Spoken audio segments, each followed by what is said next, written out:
Le mardi 17 septembre 2024, Bamako, la capitale du Mali, a été le théâtre d'une double attaque djihadiste majeure revendiquée par le groupe de soutien à l'islam et aux musulmans, JNIM, affilié à Al-Qaïda.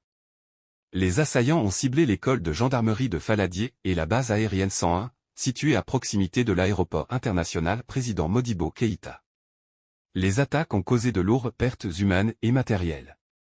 On compte plus de 50 morts et environ 200 blessés, ce qui en fait l'une des attaques les plus meurtrières dans la capitale depuis plusieurs années. Les combats ont duré une grande partie de la journée, avec des échanges de tirs nourris jusqu'en milieu d'après-midi. La situation a finalement été déclarée sous contrôle par les autorités maliennes, qui ont annoncé avoir neutralisé les terroristes et capturé une vingtaine de suspects.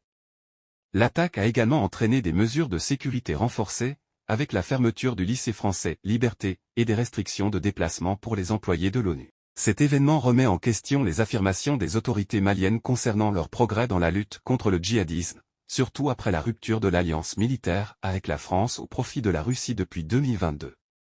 À ce jour, la situation est sous contrôle des autorités maliennes qui invitent la population à rester vigilant et dénoncer tout comportement suspect. Vive le Mali et vive les FAMA!